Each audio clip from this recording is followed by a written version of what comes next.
Now, once you've signed up to Binance, the most important thing of all, before you even start doing anything, is to confirm your personal verification and information. So you will be requested to go in identification. It will bring you to this page. From there, you will need to submit your basic information and get verified. And then you will be prompted to provide government identification and facial verification.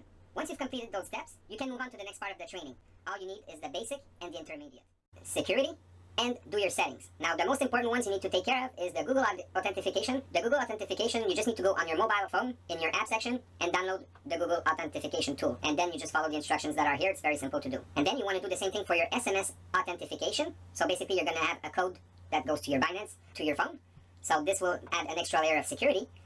As for the email address, especially if you're going to be using money wires or electronic wires or bank transfers, call it what you want, I would suggest you use the same email that you use with your bank. And last but not least is the anti-phishing code. So this will add an extra layer of protection within your email messages. So every time that Binance will send you an email message, you will see your anti-phishing code on it.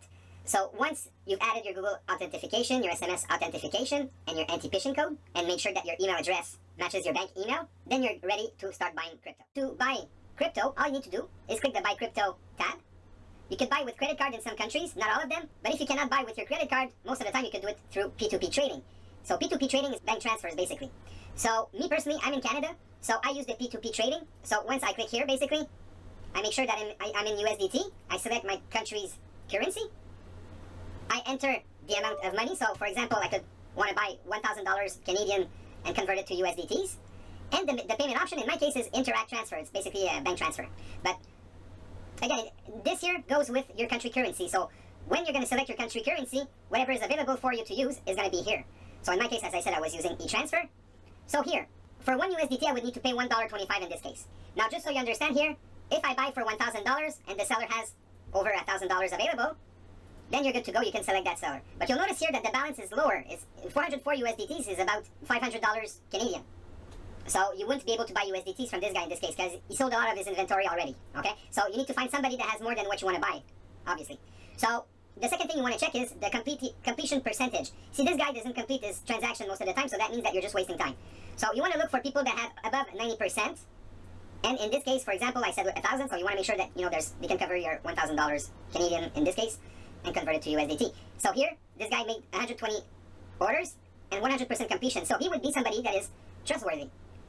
So in this case, I would select this guy and go and buy my USDTs. It's as simple as that. Then you just need to follow the instructions that are here, depending on what selection of payment you want to work with. So buying crypto is as simple as that. Now, what makes it safe is that Binance is always going to be the intermediary between you and the person who sells you the USDTs. So this makes your transaction with them safe. You will never get scammed or lose money if you follow the proper instructions and do what I just showed you. Now again, the payment method could be different from one country to the other. The banks are different from one country to the other. But what you need to understand here is that every time you want to buy crypto, you make sure you first select your currency, then your method of payment, and obviously how much you want to buy in your own currency. And from there, you just need to follow the instructions. So it's as simple as that to buy crypto. And when you're going to have USDT, that's when you're going to be able to buy coins. And I'm going to show that to you in the next video. Please move on to the next part of the training. Now, I just wanted to show you how easy it is to buy coins when you have USDTs. So all you need to do is go in Markets, then click Fiat Markets, select USDT, and from there, you have your coins that you could buy.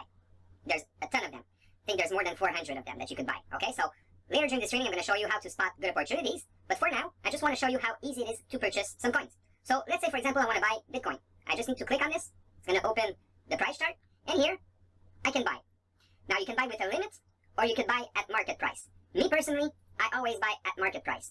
So let's say I would want to buy some Bitcoin right now. I just need to enter the amount of USDT I want to buy, and then click Buy Bitcoin.